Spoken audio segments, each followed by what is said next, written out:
to be killed. I was blocked and ignored, and then I was sacked for telling the truth. What happened 2 years later? Members of the Jewish community murdered on the streets of Britain. The Conservative Party should be disgusted with itself, frankly. They were murdered because of out-of-control anti-Semitism and complacent policing. At the time, not one of my Conservative ministerial colleagues backed me up when it mattered. Now they all rush to pontificate about two-tier policing and out-of-control extremism. Another great betrayal, and yet I stayed loyal. The party promised to tackle grooming gangs, but as Home Secretary, when I spoke out about the problem, saying that multiculturalism had failed, I was vilified and called Islamophobic by my own Conservative Party colleagues. Another great betrayal, and yet I stayed loyal. The party promised to stop trans in schools, something that I know Sarah has been campaigning vociferously on. But as Home Secretary, when I said that we needed to scrap the Equality Act and ban absolutely social transitioning in schools, Conservative colleagues blocked me and criticised me. The result? We still have young people socially transitioning in schools. Another great betrayal.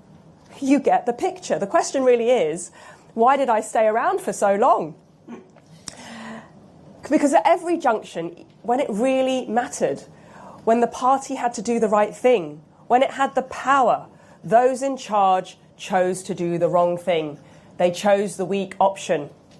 And many of those same people lead the party today. And yet I still stayed loyal. And when I diagnosed all of these problems after the last general election, the leader herself said I was having a nervous breakdown, something she seems to have repeated again today. As Nigel said, those attacks say more about them than they do about me. So for some years now, I think you can see that I have been out of step with the Conservative Party. And in truth, I have felt politically homeless for the best part of 2 years. I've been ashamed of the Conservative Party. It is why I spent the 2024 general election campaign apologising to local voters for my party's record and asking them to vote for me in spite of my party allegiance, not because of it. It's why I was the first Conservative MP re-elected that night to apologise directly to the nation for my party's failings. It is impossible to defend the party's record in office or to even believe in its policy for the future. The people, the instincts and the factions are all the same. But now is also the time to acknowledge a deeper truth about what is happening in the Conservative Party, much more important than any personal attacks or friction. Conflict and debate is normal in politics, and the battle between right and left has been there for decades within the Conservative Party. The Wets and the Thatcherites, the Remainers and the Leavers, the ERG, which I used to chair, or the One Nation. That is politics. No party is perfect. And the party I joined in the 1990s was about low taxes, Euroscepticism, law and order, tradition and patriotism. But less than a year after becoming a Tory MP in 2015, I found myself rebelling against David Cameron to support Brexit. Incidentally, almost exactly a decade ago, I sat down with the Prime Minister and I had to tell him, I'm afraid I can't support your Brexit deal. I had to put country above party. I thought my rebellion then would be a one-off. But it wasn't. To my horror, Theresa May then messed up Brexit. I had to resign from ministerial office.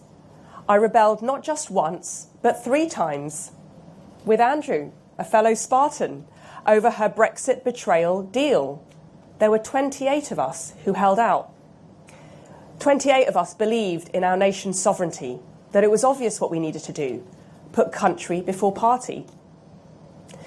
Later, I thought the Eurosceptic right of the party had won, after Boris became Prime Minister and Brexit was delivered in 2020. But you know what? I was wrong. Brexit was actually a facade for what turned out to be a largely Lib Dem, socialist-light agenda. Because after 2020, what did we see?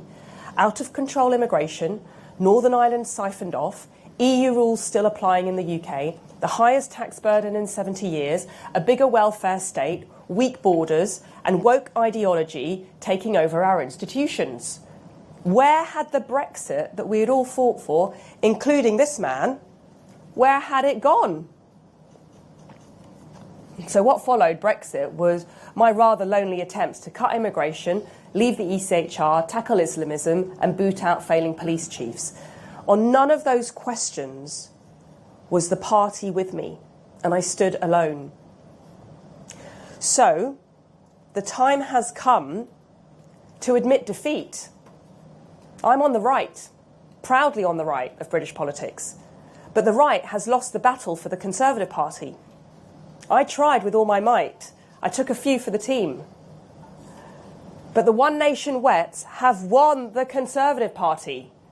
The centrists control it, they populate it, and they are welcome to it. The truth is that in recent years, I have found myself effectively in a social democrat, left-leaning party made up of conservatives in name only, Chino. No wonder I have felt politically homeless for years. So I've come to the irresistible conclusion that the Conservative Party is not a Conservative Party. It is very good at performative conservatism, but we all know the truth. When the cameras are off, when the doors are shut, when they're all sat round the table making the big decisions for the nation, the Conservatives will cave. I've tried to balance the need for compromise with my own political views, but this is now impossible. The betrayal is too frequent, and my loyalty has been abused. So it is time. I've been patient. I have waited to see if the party would change, but the truth is clear. It has not and it will not. The Conservative Party has got building. That is why today I am announcing, and I have announced that I've resigned the Conservative whip and my membership, one that's endured 30 years, a party in which I grew up, in which I supported my mother as a local councillor for 16 years, when she stood as a Conservative MP herself, and on which I've been an MP for a decade.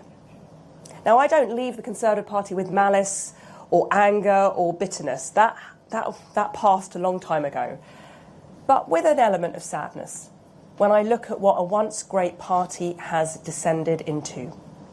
So I have mixed feelings today.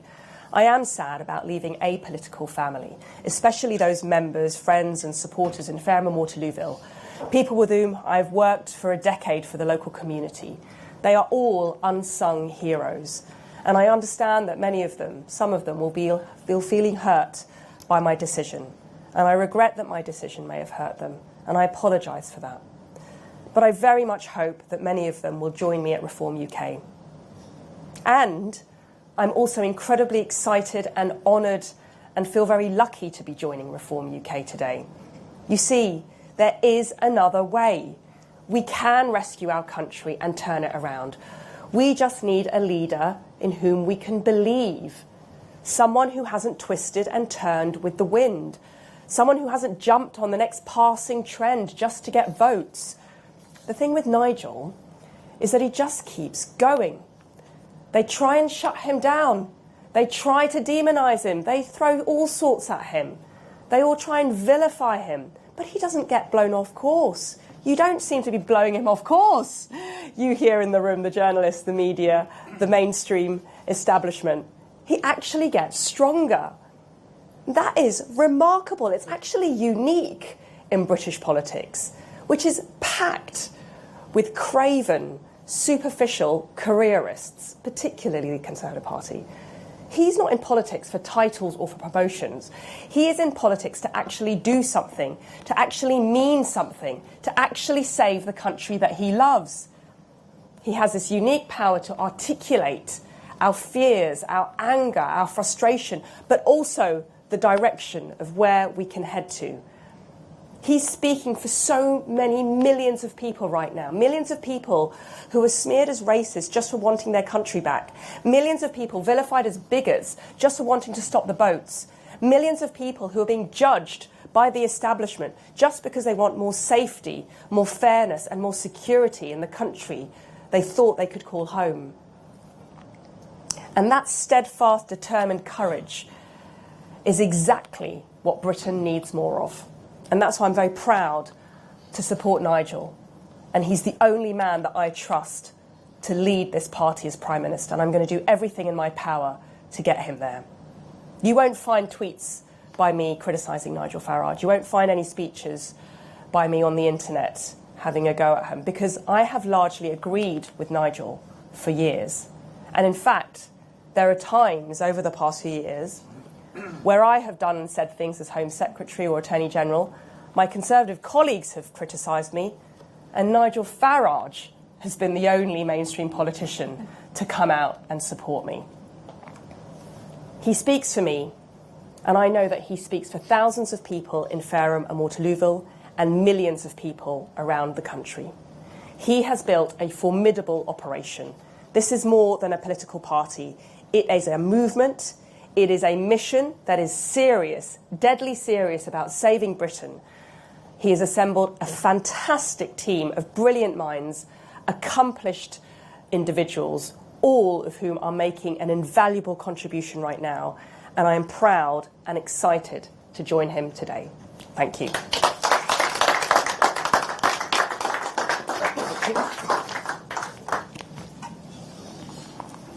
Well, Suella, thank you. I think that message was pretty clear and unambiguous, and I thank you for it. Brilliant. Right. Unlike the other parties, we take questions from the press. No, really, we do, honestly. We're going to start with Chris from the BBC. Thank you both. Chris Mason, BBC News, and with apologies with the 6 o'clock news being imminent. Once I've heard your answers, I'll have to make an early departure. Nigel Farage, you're amassing quite the collection of folk who were very close to Liz Truss, including serving in her cabinet. Is that a helpful association? And if I may, would you commit to putting your latest recruit sitting next to you into your government were you to win the general election? And Suella Braverman, in their response to your defection, your former party said the Conservatives did all we could to look after Suella's mental health, but she was clearly very unhappy. What do you make of that? Thank you both. Thank you. Chris, I'm very pleased to say that Robert Jenrick resigned as a minister, that Suella did her best to fight from within, but failed. Whichever cabinet they were in, and it's difficult to keep up, really, isn't it, because they change leaders so often, isn't relevant. What's relevant is we need experience of people on the front line. That has been the one commodity that we've been short of. We need people who've been there, who can share with us how government works, or perhaps more accurately, how government doesn't work. We also will only accept people who are prepared to put their hands up and admit that despite their best efforts, they failed. And I think you've heard that pretty clearly today. I've also set a deadline of May the 7th, after which we will not be accepting defectors. We'll then be looking for people to come into politics from outside of it, people with expertise in business, railways, energy, whatever it may be, because my view, and it's an outside view, but my view is you wouldn't run a company putting somebody in charge of a major department over which they had no knowledge at all and then reshuffle them 12 months later. So, do you want to answer what they've been saying about you, or should we move on? Well, it is a bit pathetic. As I said, it says more about them than it does me. I'm not really going to dignify it. It's, I'm afraid, just more sorry signs of a bitter and desperate party that's in freefall. Yeah, and I thought the comments yesterday of Priti Patel were fairly extraordinary as well. Very extreme in every way. And I think these are the last thrashings of a dying political animal, is my view. Chris from GB News. Chris Hope, GB News. Nigel Farage, we were last here in this room with you 10 days ago. You said then, get ready for a Labour defector. That was last Tuesday. That never happened. Are these Labour defectors scared off by you hiring right-wing politicians like Suella Braverman? And to Suella Braverman, Did you jump before you were pushed? Is that what drove you to make this choice today? And how can Nigel Farage succeed where all those other top politicians have failed to do what you want? Well, Suella wasn't going to be pushed. I mean, the reason she joined and the reason you didn't know about it is because basically there were only two people that understood. And actually, I think your husband was involved too. But always share it with at least one other person. And that person thinks, well, no, I've been told, perhaps I'll tell somebody else. And that's why so few things in politics ever stay secret. It's why cabinets leak like sieves, all meetings leak. And generally, over the years, when I've done manoeuvres like this, we've managed to keep them under the radar. There are one or two in the party who criticise me by saying, why didn't you tell me first? Well, because I like surprises. I like to produce jack-in-the-boxes, and I think today was one of them. I mean, did you expect this defection? Yes. Did you? Oh, really? Well, I tell you what, when the next one comes, on this or any other event, let me know, because I'll get down Ladbrokes with you, and we'll all make a very great deal of money. Didn't happen yet. Didn't happen yet. It will. We are talking to a number of people who've held senior positions in the Labour Party, and yes, they will come. But, as I said with the Robert Jenrick move, I was 65-35 confident he'd come in a few weeks' time, but you never quite know until it's done. But Kemi did us a big favour on that one. OK, let's go to Amanda from Sky News. Right. Sorry. OK. Yeah. Listen, you're asking about when. I've never been divorced, but I have observed a lot of divorces, and this feels a bit like a divorce. I've been in a relationship. There's been a lot of and frequent betrayal on the part of one party, and yet I've stayed loyal. I've tried to make it work. We didn't go for counselling, but I've tried to give it a good go. Sometimes there have been some good weekends and some good times, and then sometimes it's all fallen back. And gradually, there's an erosion of trust and a breakdown of affiliation, love, even if you call it that. But, yeah.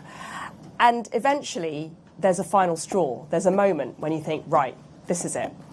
And I think for me, that final straw has actually come in the last few days, because the Tory party has exposed itself to be incredibly toxic and a circus and a very unhealthy place. The text messages were released by the, I think Robert Jenrick released them, but they were text messages by the Chief Whip, so I saw what she really thought about me, which is she wanted me out. There now seems to be a concerted effort, you could call it a witch hunt, within the Conservative Party to hound out right-wingers. And, there's been some unprovoked, unjustified, hostile briefing directed towards me from the leader's office. There comes a point when you say, this is not the partnership for me, and I deserve better. Excellent. Amanda from Sky News. Thank you. Amanda Acas from Sky News. First, a question to Nigel Farage. You now have 23 current or former Tory MPs who've defected. You said you don't want to be the Tory party 2.0. So how many is too many? And is there anyone in the Tory party that you wouldn't be prepared to accept? Yes. Yes. And there are people who've approached us that we've said we don't think it's appropriate. Because, number one, they're not prepared to be contrite enough about what happened, especially in that last government since 2019. And secondly, because I took the view that they were viewing us as a lifeboat, that we were better for them than they would be for us. And my qualifications for this are very, very simple. They have to be contrite about what they did in government. They have to be prepared to put their shoulder to the wheel and actually help us and be an asset to us. And they have to come before the 7th of May. And after the 7th of May, none of you will ask any questions about defections or whether we're becoming like the Tory party, because that moment will have passed. If I may, Suella Braverman, why now? The big betrayals that you listed earlier all happened under the previous Tory government. Why has it taken you so long to make this decision? The party has now adopted your policy on ECHR. What was it that finally tipped you over the edge? Was it this defection deadline day in May? Well, as I just said, I've been thinking about it for some time. I've been politically homeless for the best part of 2 years. I have not had confidence in the Conservative Party, really, but I have tried to see whether it might change, tried to give it some time, and it's events over the last few days really which have tipped me over the line. The fact that it is a very toxic environment. There is now a concerted effort to expunge from the party anyone who wants robust borders, who wants a tough approach to law and order, anyone on the right of British politics. There is a witch hunt. And they are, demanding pledges of allegiance to the supreme leader, it seems, within the party at the moment. And unless you're willing to pledge and vow lifelong allegiance, you're out. That's not the way to run a party. That is insecure, weak and scared. It is not an environment where right-wingers have a home. Yeah, and they're panicking, of course. They're panicking. Who next? That's the conversation. Who next? And I know who next. But we'll leave that for another day, shall we? Let's go to Shabab from ITV News. Shihab Khan, ITV News. Mr Farage, we speak to voters up and down the country who often say to us that they view you and Reform UK as an alternative different to the mainstream political parties. How do you continue to make the argument that you are a different party and an alternative while you continue to accept Tory defectors? And question to you, please, Suella Braverman. Your critics argue that you attempted to become leader twice of the Conservative Party. You sat round the cabinet table, and part of the reason you have decided to join Reform UK is because you've seen that your career in the Conservative Party has come to an end. How much of this was about your own personal ambitions? This is about, as a politician, what is essential is that you believe in the cause that you are fighting for. It is hard work being a politician. There's long hours, it's physically demanding. You have to really believe what you're doing. And I have not believed in the Conservative Party for some time. That is why I just said, at the general election campaign, I basically spent it apologising to people. That's not how you campaign. That's not how you try and persuade people to your cause. And so I have had a lot of problems with the Conservative Party for some time. Have things changed since the new leader has come? Not really. All the same people as before are largely running the party. And on some key instances, there's been a failure to step up. So, for example, the leader says, well, the local elections must go ahead because we believe in democracy. But then when Tory-run local councils delay their elections, she doesn't do anything. She doesn't step in. She doesn't rebuke them. She doesn't criticise them. She lets it happen. Actions speaking louder than words. There were a group of Tory MPs a few months ago who signed a letter to the Prime Minister saying that he should recognise Palestine even before the hostages have been released. Not Conservative Party policy, a slap in the face to the victims of October the 7th, and not how the Conservative Party should be treating its friend, our ally Israel. Did the Conservative Party leader do anything? No. She ignored it, didn't say anything. There were Tory Party MPs who had campaigned for the return of El Fattah to the United Kingdom. Robert Jenrick exposed this scandal and campaigned rightly that he shouldn't be coming to the United Kingdom. Did the Tory leader say anything about those Tory MPs who campaigned for this extremist to be back in our country? No. So, there's a lot of performative conservatism, as I said, but when push comes to shove, they flee the scene. In some ways, your question's quite hard to answer because I can't win. And if we're a group of people that have never been in politics before, never held office before, you'll say to me, well, you're a bunch of nobodies with no idea what you're doing. And then if we recruit some people who've got genuine experience at cabinet level and are being on the front line, you say, well, you look like all the others. I would say this to you. We are distinct and different in every single way. We are radical. And I'll tell you what the key difference is. And it's this. The Prime Minister insists that Britain is not broken. The Leader of the Opposition insists that Britain is not broken. We absolutely insist that Britain is broken.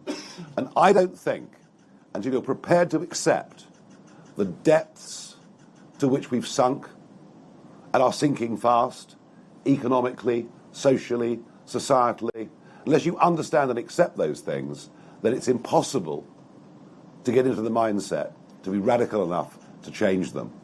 And it's like the others want to sort of fiddle with the plumbing. We think you need a completely brand new boiler and a brand new system.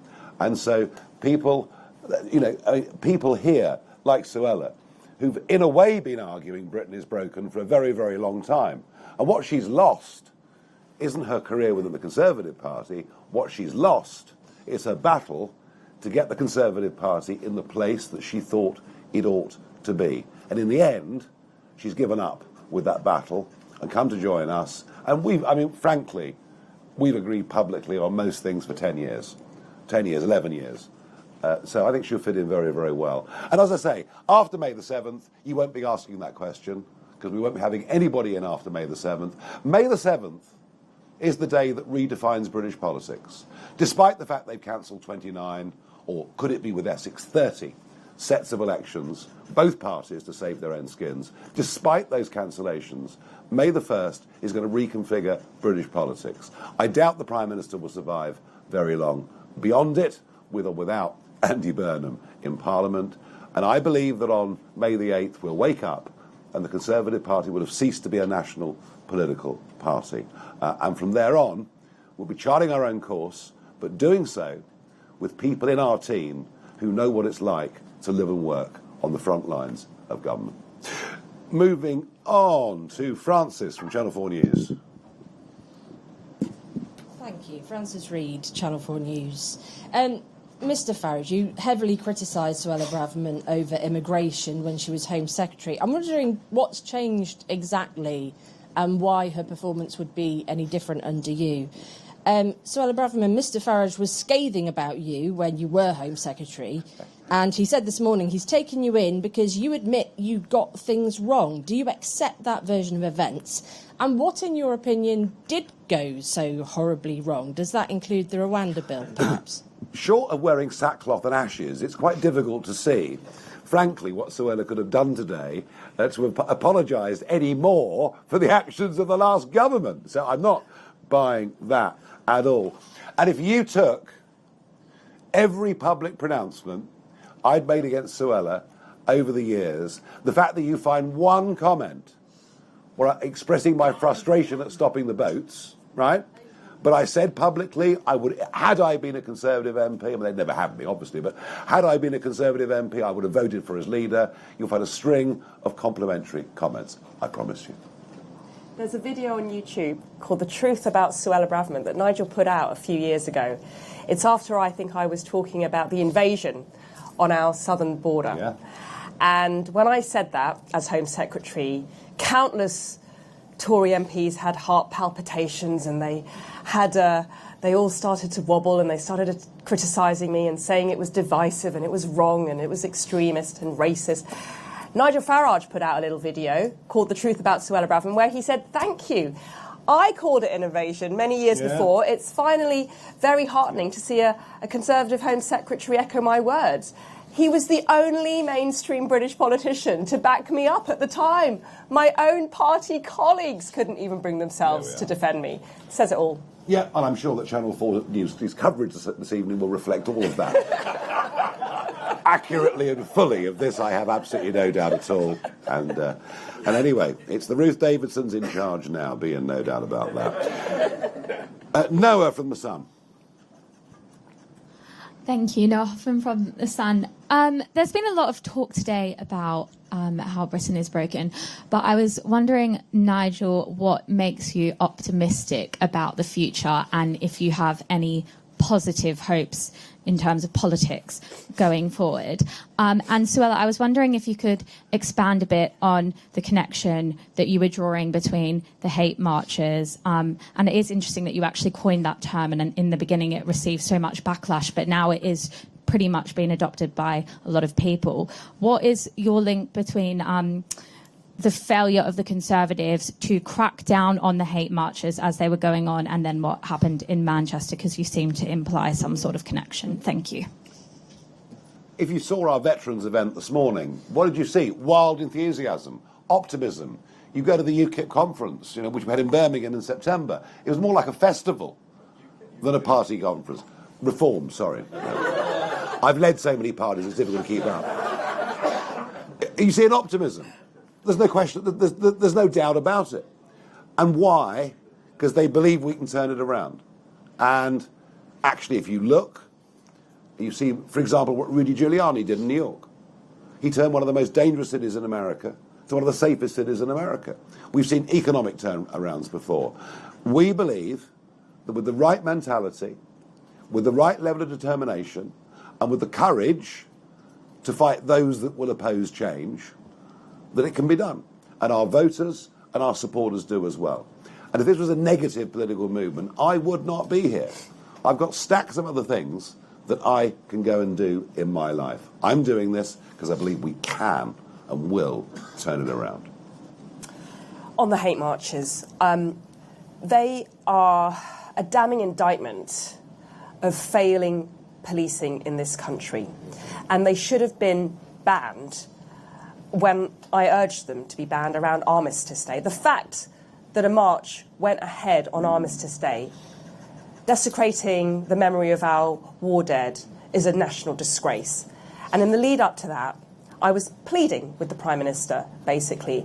I had lost confidence in the Met Commissioner on his strategy and tactics for policing those marches. They had got out of control. Every week there was another apology from the Met Police. They were chanting jihad on the streets of Britain.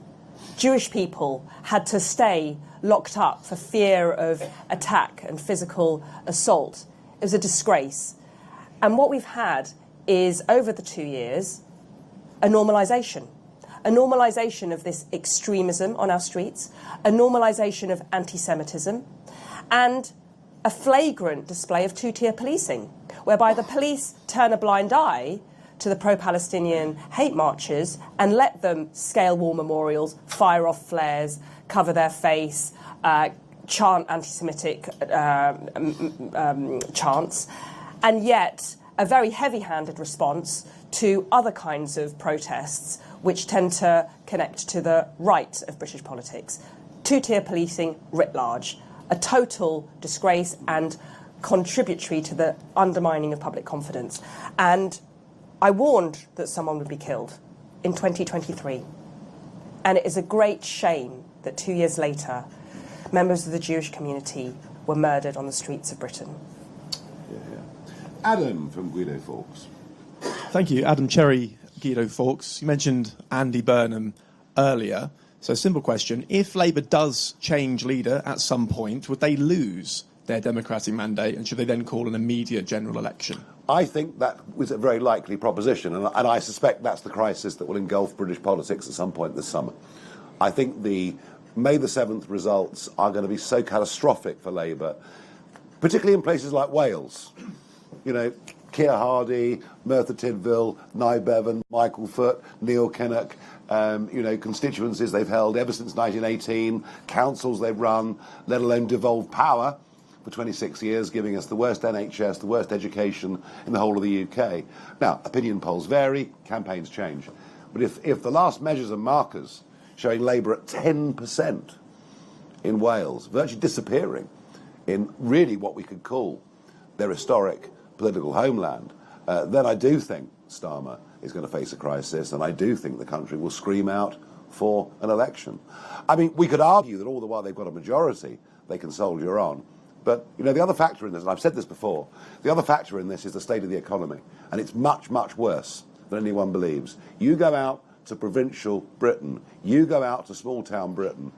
I was in Llandudno a few days ago. I really got the feeling it was on the edge of a cliff, that the local economy was literally on the edge of a cliff.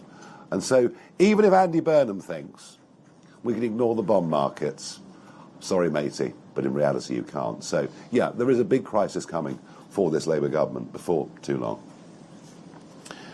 Pieter from the Daily Telegraph.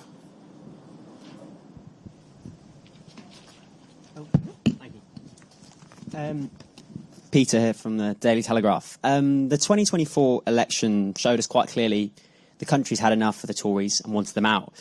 Now, you might say that those that are defecting are the best of the party, they're the true patriots. But how do you convince those reform voters who despise the Tories that those politicians wearing a different rosette now represent change? And if I can just throw out a second question, there have been 22, 23 defections. Would you be able to humour us by giving us an indication of how many Tories have approached you to join? Is it 30, 40, sort of more than 50? Just to get a sense of what you're saying no to. You'd be surprised how remarkably wonderfully forgiving human beings are, provided people stand up and repent. And we've seen acts of repentance from a number of former Conservative MPs. But also, you've got political consistency here. You know, most of our reform supporters and voters would have agreed with the Spartans and what they did, and there are two of them sitting in this room. And without the Spartans, the Brexit Party couldn't have won the European elections of that year and couldn't have got rid of Theresa May. So you could actually argue that in some ways we've been working in concert, albeit in different parties, but now the time has come to unite, not around campaigns, but around a political party and movement that intends to go ahead and not win individual issues, but win the next general election. And I think you'll find our voters and our supporters understand that. Now, you know, if Jeremy Hunt approaches and wants to join and I accept him, we might have a problem. But don't worry, folks, don't panic, Lee. It's going to be okay. None of that's going to happen. So there is an intellectual consistency and political messaging from these people. And, you know, Jenrick might have been on the other side 10 years ago, but pretty clearly everything he's done for the last few years is aligned absolutely with what we stand for and what we do. So there is a political consistency in this. I'm not going to speculate on numbers, but I mean, the truth is,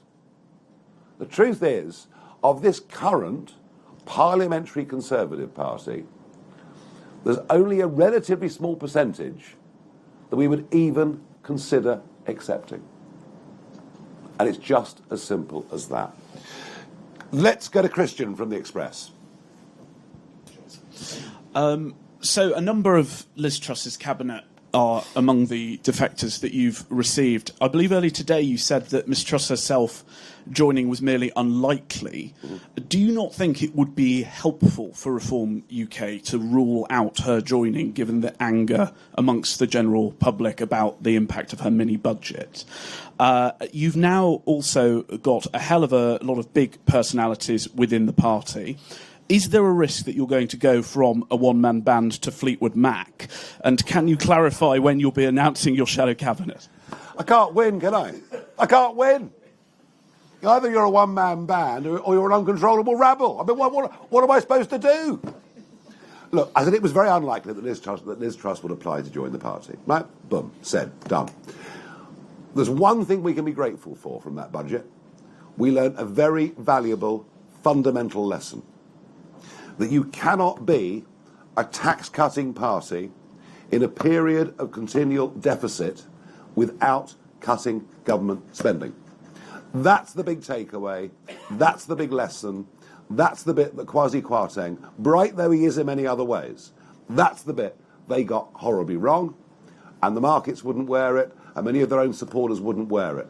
And that is why, contrary to the absolute baloney that you'll hear from Kemi Badnoch or Priti Patel, far from us being a welfarist party, we've already proposed some of the, in fact, the biggest cuts to welfare expenditure ever seen in British political history. And we will need to cut welfare spending considerably. One, so that we are free to start controlling the deficit and to bring down taxes and to incentivise people. And secondly, because there is absolutely no question that our spending on defence, albeit spent in the right way, has now become absolutely imperative. And we need some very, very fresh thinking. I'm told the MOD are slowly waking up to the importance of drones and modern battlefield technology, but we just got to face it unavoidably. We will need to be spending more on defence. So I think the balance of that is right, and I think the Kwarteng budget has actually done us a very, very big favour to tell us that at some point you have to start cutting government spending. Right, let's keep going. We're only halfway through, good Lord. Daisy from the Times, you're enjoying yourself far too much. Daisy from the Times. Thank you. For you, Nigel Farage, with Burnham being blocked from standing in Gorton and Denton, it's looking like it could be a two-horse race between the Greens and Reform UK. As that vote comes up in a month, we heard earlier, could you spell out what your lines of attack will be? And for Suella Braverman, Do you have hopes to serve in a Reform UK cabinet, potentially under a role like Home Secretary? Thank you. Thank you very much. It's the 26th of February. They've called an absolute snap election, and that's so they can get the postal votes out, they hope, more quickly than any other party can mobilise. That's what it's all about. Had Burnham stood, our chances of winning would have been considerably reduced, because he would have been the anti-Starmer candidate. I believe that Reform are now the anti-Starmer candidate. Only a Reform victory can get rid of Starmer as Prime Minister. He is the most unpopular Prime Minister in living memory. I think the last approval poll I saw had his approval rating only on 11%. And I think this could well become a referendum about Keir Starmer and his future. I expect to see a strong reluctance from Labour voters to turn out on the day. It'll depress the overall turnout in this by-election. I suspect there'll be votes that go to the left. Don't forget George Galloway's Workers' Party got 14% in that constituency in the last general election.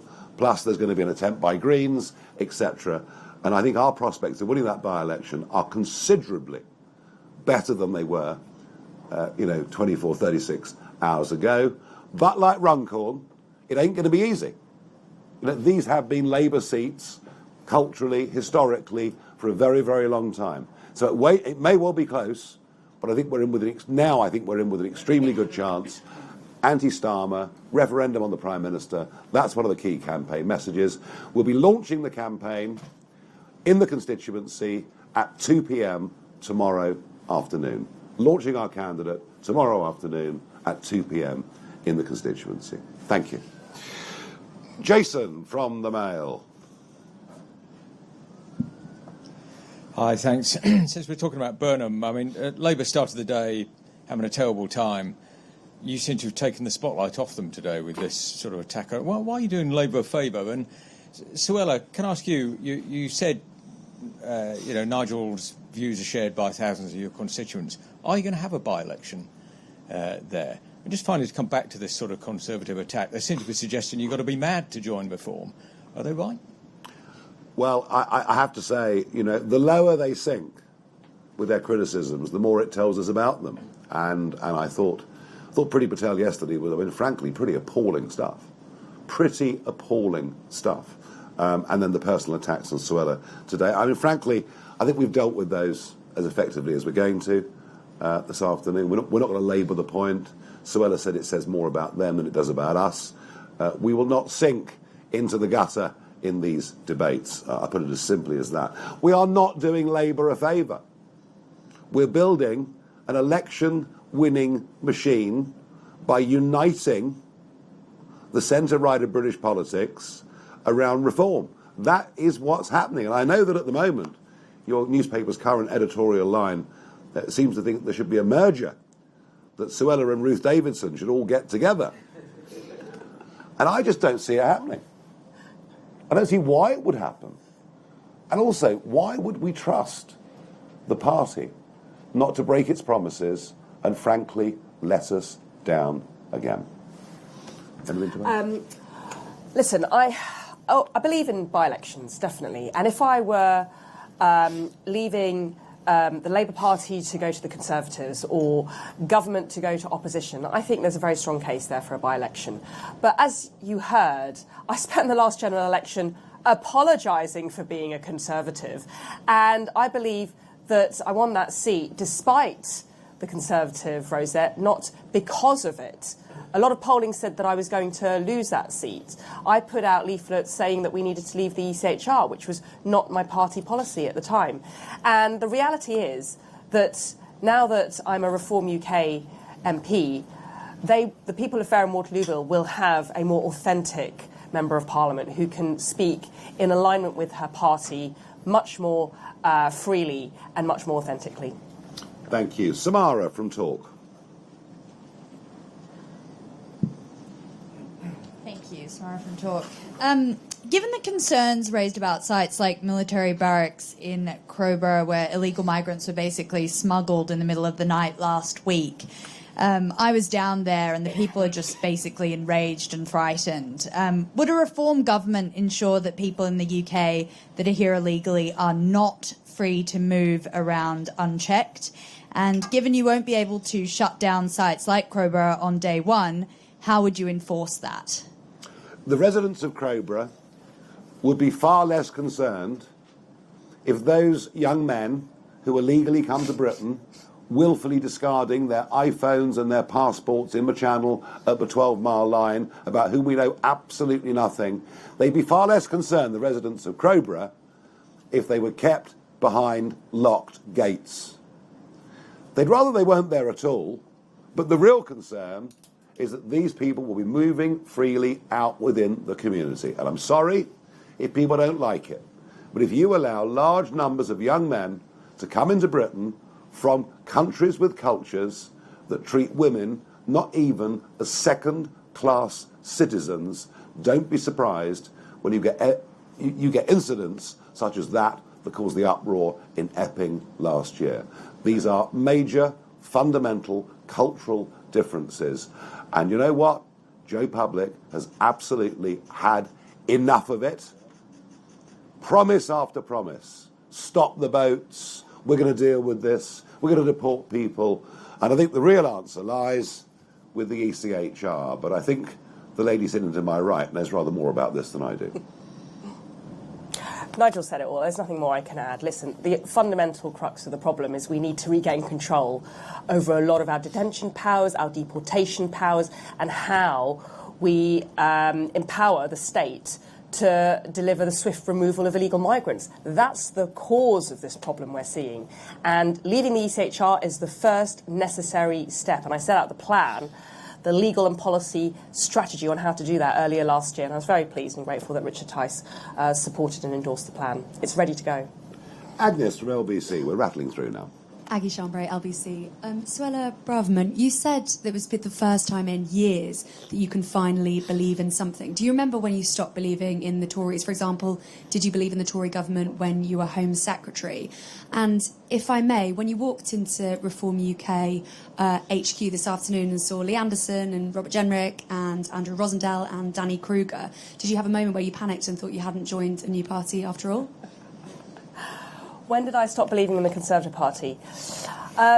Listen, I think, I first felt very concerned about things the day I walked into the first cabinet meeting with Rishi Sunak. And I looked around that cabinet room, and I tell you, the first thought that entered my mind was, I don't fit. Rishi Sunak, Jeremy Hunt, Mel Stride, so many people really on the left of the party dominating that cabinet. And I had a sense of foreboding then, but I tried my best internally, and we saw what happened. I ended up falling out with the Prime Minister. We disagreed on so many things. He sacked me in the end. It's actually remarkable that I lasted that long in that cabinet. I think that was the question, wasn't it? Was there another question? Listen, all of the colleagues that I've met today are patriots, they are stalwarts, they've demonstrated immense courage. I am grateful that I can call them friends. And for the first time in years, I feel that I'm part of a great political mission that I can really have confidence and faith and I'm inspired by. And that is something you can't buy. A movement based on realism with lots and lots of optimism. That is what we are. Will from Bloomberg.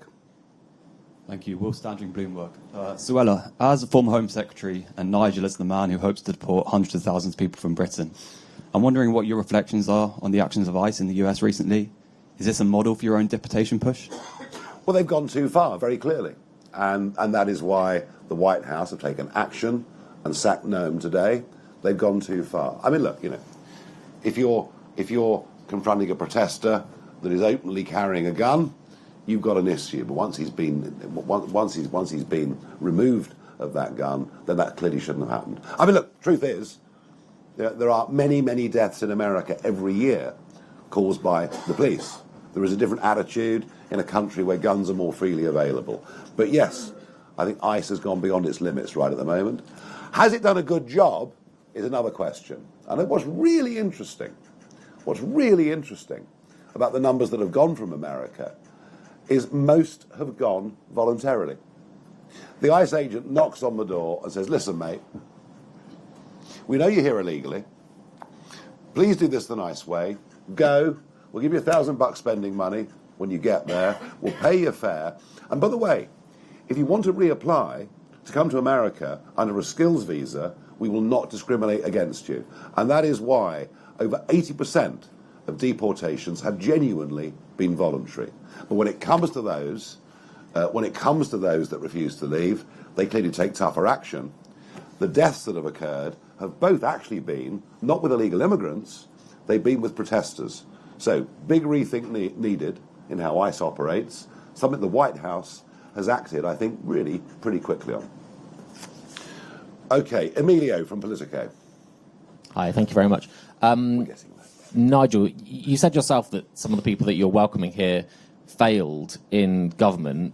Why do you want so many people who have proved that they can't do the things that you want to do in government around you? Why recruit all these failures if they're failures? And Suella Braverman, you said Nigel doesn't waver and he's consistent. I mean, it's easy to be consistent if you're not in power. And obviously you know that. You've been in government and you've had to compromise. So should you not think slightly differently about him?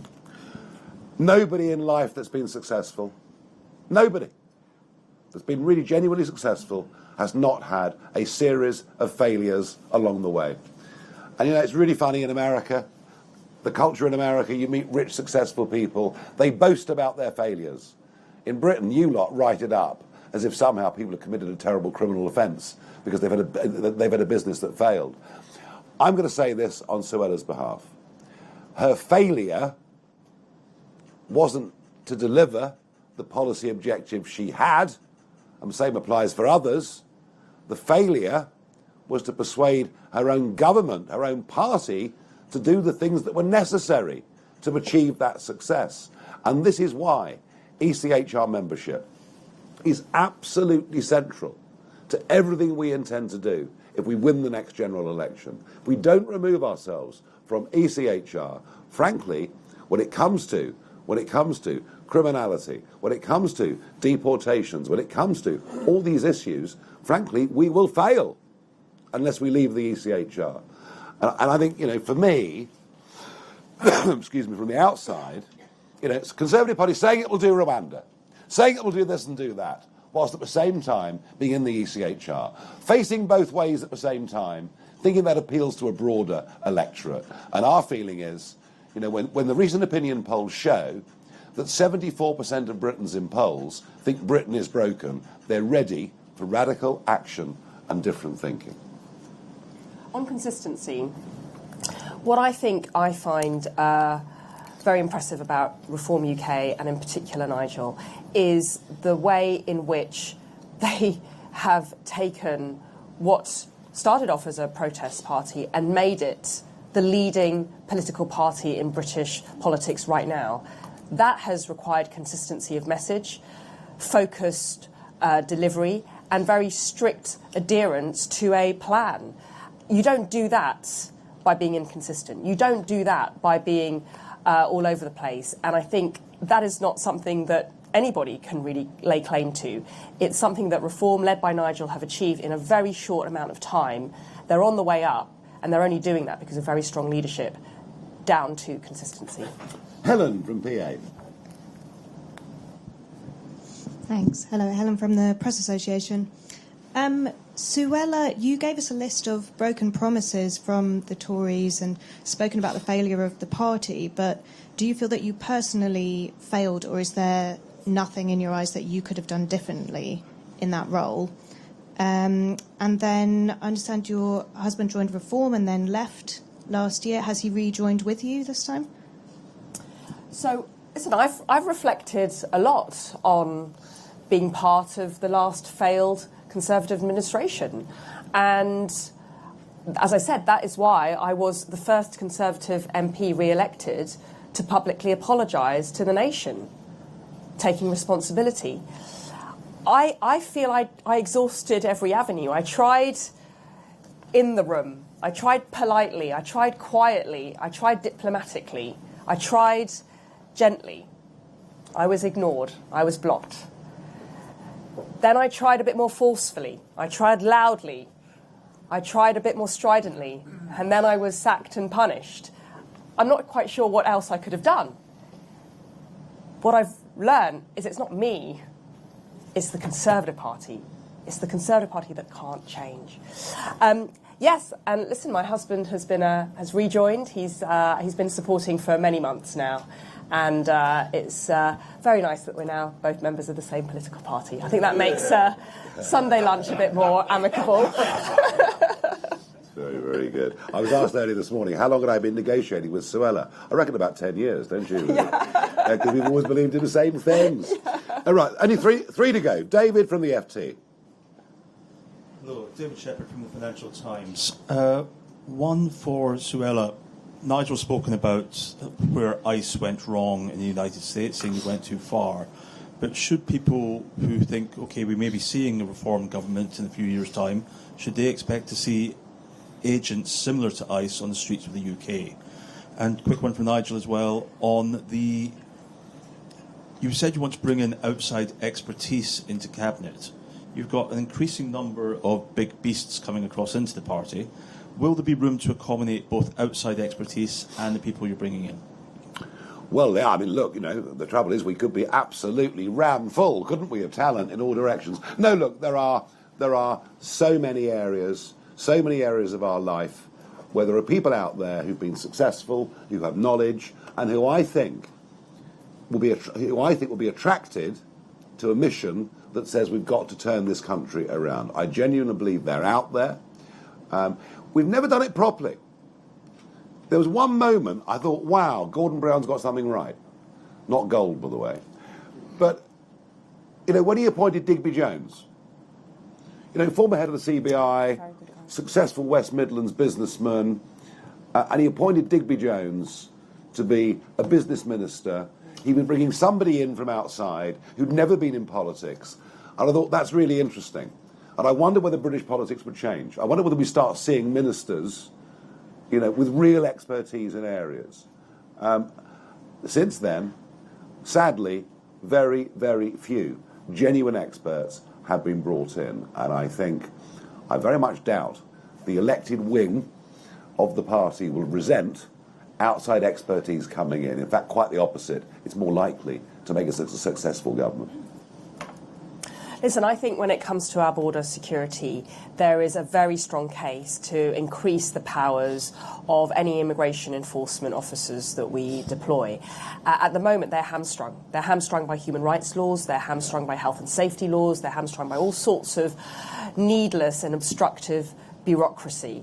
That's one of the problems as to why we can't deport people. We can't detain them and we can't deport them. And that legal change and that operational change needs to happen. But it'll be done in a British way. Yep. OK, 2 to go. Priya from The Guardian. Hi, Priya Baradia from The Guardian.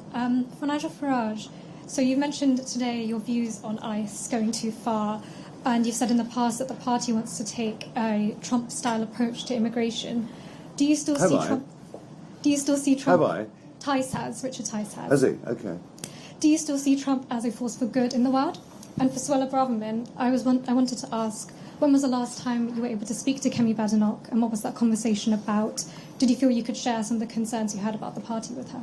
Illegal immigration in America has been cut by 97% since Trump came to power. We may disagree with his style. We may disagree with some of what he says. But illegal immigration in America has been cut by 97%. Can you imagine how much confidence would be restored in British politics and politicians if we were able to do anything even approaching that? If only.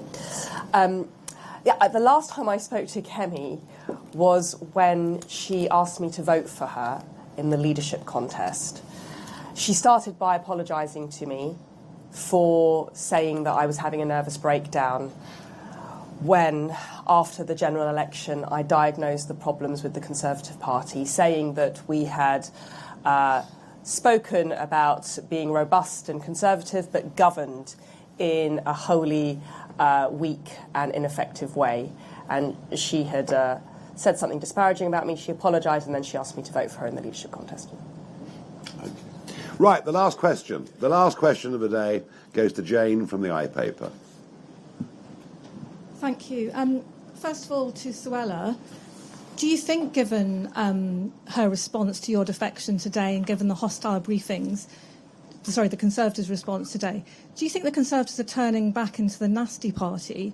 And to Nigel, do you think this kind of behaviour is going to drive more defections into your arms? I think it is a very toxic and unhealthy party, and I'm afraid that is the consequence of a failing group of people. They're all panicking. Pretty much every Tory MP I know is incredibly worried about losing their seat, about what is happening to the party. There is a very low morale within the Conservative Party. We are losing members. We are losing elections. We are... It's the they. It's going to take some time for me to break that habit. They are losing elections. They are trailing in the polls. They're dying on their feet, and this is just, it's very sad to watch. This was a great party once upon a time. This is the party of Thatcher and the party of Churchill. Look what it's become. They will get nastier still. They will get nastier still. You see, they know what you probably don't yet know, because they haven't shared it with you. They know what their polling is telling them for May the 7th. They know the cataclysm that they're on the edge of on May the 7th, when they cease to be a national party. And therefore, they will do literally anything they can between now and then to discredit us and to discredit me. And if they've used one or two nasty words about Suella today, that's absolutely nothing compared to what I'm about to get in the course of the next 2 months. But you know something? It'll make absolutely no difference with the electorate whatsoever. They're absolutely sick of the bitterness and infighting, the psychodrama that the Conservative Party put the whole country through for several years leading up to the last election, and which I sense the Labour Party itself is about to be engulfed by. And so, for us going forward, the biggest and most important thing for us to do, particularly with an extended team and some big characters and some big figures, the single most important thing for us to do is, when we have disagreements, we have them behind closed doors. We settle our arguments in private with respect for each other. And if we were to slip into those same mistakes as the other parties of publicly fighting each other, they view us with similar contempt, which is why we're not going to do it. Thank you, everybody. Next time, bring your popcorn. Thank you. It's a long old press conference, wasn't it?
mission. And our mission is to unite the centre-right of in a country. And our mission is to unite the centre-right of British politics. And you've been watching that process being unveiled before your eyes over the course of the last few weeks. And today is another very significant step in that direction. Worth reminding people that Robert Jenrick on Con Home was by far the most popular frontbencher in the elected Conservative Party. Well, Suella Braverman is by far the most popular backbencher amongst the Con Home audience, all of which I believe is evidence that the centre-right is finally uniting, as the Conservatives, I'm quite certain, will go in the opposite direction. Their reaction to Suella's defection has been pretty abusive. Don't please ask any questions about that. We will not lower ourselves to their level. I know the other big story of the day, of course, is that Annie Burnham has been denied the opportunity to run in the Manchester by-election, which again I think sends quite a big message that on the day the Prime Minister has rejected putting talent onto his front bench, we in Reform are more than willing to accept talent. And I believe that's what we have done today. Suella Braverman has been very principled and very clear in what she believes in over many, many years. She was the first senior elected Conservative to say that the ECHR was incompatible with British law and putting the rights of British people first. And I believe she's going to be a terrific addition to our rapidly growing team. So without further ado, I'll welcome Suella Braverman to the stage. They're a bit less noisy than earlier. They are.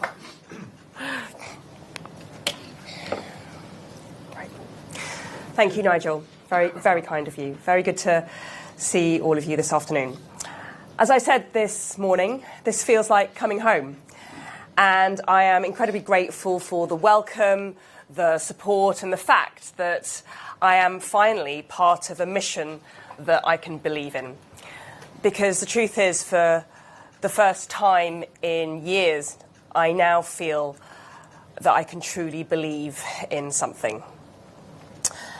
And the truth is, as I said to our veterans on earlier this morning, our country is broken, and only Reform UK can fix it. That is why I've left the Conservatives and I have joined Reform today. Now, I've not taken this decision lightly. I very much understand why there will be some people, particularly in Fair and Waterlooville Conservatives, who have supported me over the years, who will be feeling disappointed and upset.